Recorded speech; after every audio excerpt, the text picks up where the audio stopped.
Now I'd like to elicit your feedback about stages 3 and 4, learning and participation. What is it that you feel you need to learn in order to engage comfortably with people from different cultures? And I'm going to tell a little story, true story, of something that happened when I was at Fairfax Ridge, which is another office building in Fairfax County Public Schools. I went to the end of the hallway to get a soda. I went to the break room, and I'm standing outside of the break room, minding my own business, and I hear a voice in the break room going, 1, 2, 3, 4. I said, Darryle, mind your own business. You got enough work in your cubicle.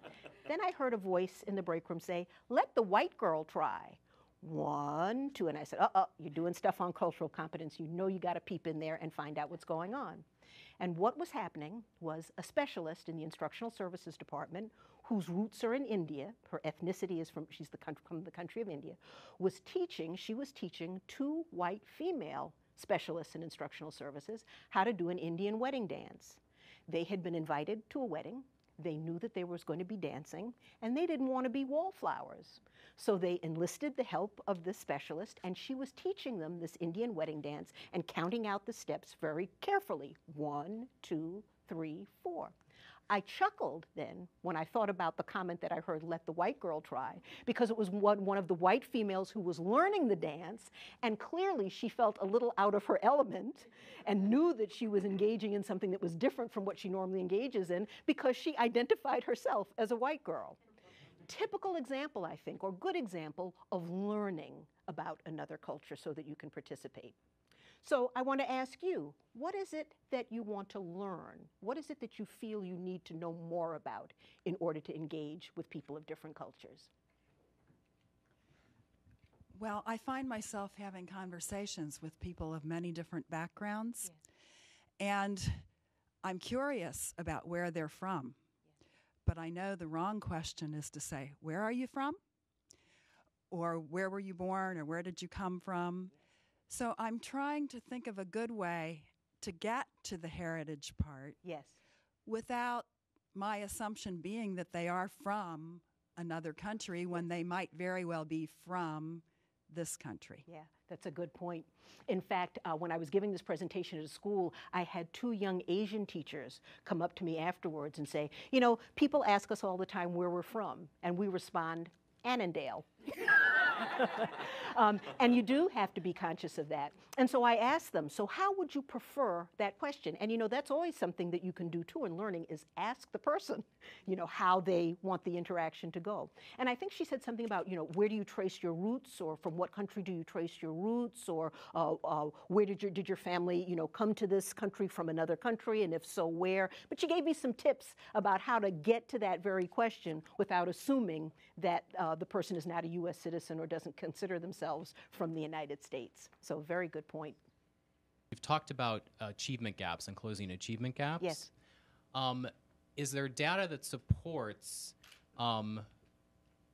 cultural competency training helping schools then to be able to close some of those achievement gaps? It's another good question. I had an opportunity, and it was a real teaching lesson for me. Fairfax County Public Schools a couple of years ago invited Katie Haycock, who's president of the Educational Trust, to come out to a principals meeting and address the group. And I was fortunate enough to go to that meeting. And she was talking to the principals about the academic achievement gap, and she had data that clearly showed that Black and Hispanic students were not achieving at the same level of other students. And at the end of the presentation, I don't know, I got a bee in my bonnet. I raised my hand and I asked Katie Haycock, what role does diversity training and training in conversations about race play in closing the achievement gap? And her response was, it plays a very important part, but I've never seen a school district embark on those conversations successfully. So, and I took that, I said, you know, Darryle, never ask a question in public when you're not prepared for the answer. But I think she's absolutely right. I think that we are on the hinge of breaking through and starting these conversations again. We know we need to do it, but we don't quite know how. And we know we have a track record of having not been successful. So it's kind of a vicious circle. And so that's why I'm hoping that in this presentation, as we talk about the little things, the everyday things that break down communication, this will be helpful so that we can embark on that journey and be successful this time, because I think it plays a very important role, but we just don't quite know how to get our arms around it and how to do it systematically so that it makes a difference and closes achievement gaps. Yes, Peters. So can you say a little bit more about how to engage both adults and students together so that we can genuinely learn in an authentic setting how to really be more competent, not just through race, but gender, age, etc.? Yeah, I've gotten that question a lot from people who know that I am doing this presentation for adults. And I've had lots of questions, our students need to be exposed to this information, our students need to engage in discussions like this. And what I've said is, when I know that all of the adults in the school building, or the vast majority of adults in a school building, are on the same page and singing off of the same sheet of music when it comes to this cultural competence, then I'll feel more comfortable having the topic introduced to students. I think that's very important. So now I'd like to move to the fourth stage of cultural competence, which is participation. And I want to pose a question to you. With whom do you feel it's important to participate? You may be, for example, the only female or male on your staff. And I know this happens years ago in elementary schools. It was very uncommon to find male elementary school teachers, and very often they found themselves the only male among a group of teachers. Or you may find, like I do, that I have some young people on the staff that I wish I could engage with a little bit better and connect to. So think about, I'm asking this question to you, think about the people that you need to be able to participate comfortably with because of the nature of your job or what's happening in your personal life. Who do you need to know more about, learn more about, because you need to be able to participate with them? Yes, Ms. Sims. Darryle, I have a question.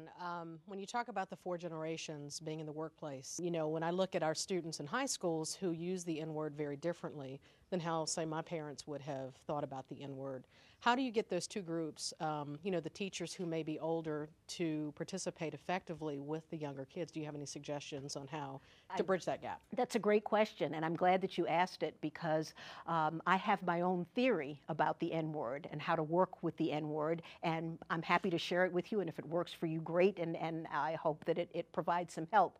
I mentioned earlier that I grew up for a time in New York City, and New York City is kind of famous for being a pot. I find it difficult to call it a melting pot because nobody was really melting. All the cultures have their own neighborhoods. There's Harlem, there's Spanish Harlem, there's Little Italy, there's Chinatown. And what I noticed is that every ethnic group in New York City has a disparaging term for itself. And every ethnic group in New York City has turned that disparaging word into a word of love, a word to embrace. For example, those of us in the African American community know that the N-word can be used to insult, but it can also be used as a word of love, as a word of camaraderie, as a word of community. I worked with 2 young Italian females when I was working temp in New York City, and they routinely called each other the G word. Now, I will not say the disparaging word in any part of the presentation. Hopefully you guys will pick up on it. There is a disparaging, ugly term for people from Italy, and it begins with a G. And they would call themselves throughout the workday, "Oh, you dumb G. Oh, come on, G, let's go out and get some lunch." Now, I knew that as fellow Italians, they could call each other by that disparaging term and use it as a word of love, but I wasn't about to do it. And that's where I've made my peace. Within group, the term is used differently. There are some people within that group who stay away from those disparaging terms. You have black people who say, never use that N-word. I don't find it a word of love. And yet you have others who use it differently. So once I understood that dynamic, and I understood what I could and could not do with my own words and what I could and could not do with disparaging terms for other cultures, I was at peace. It made sense to me.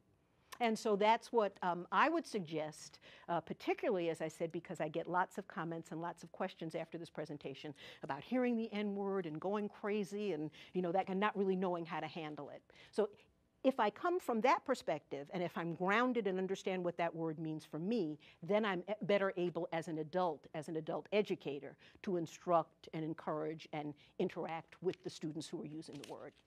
Well, with that, this brings our session of Cultural Competence to a close. Again, I want to thank you for being here. I want to thank you for listening. I want to thank you for your comments and your feedback. It was very helpful to me.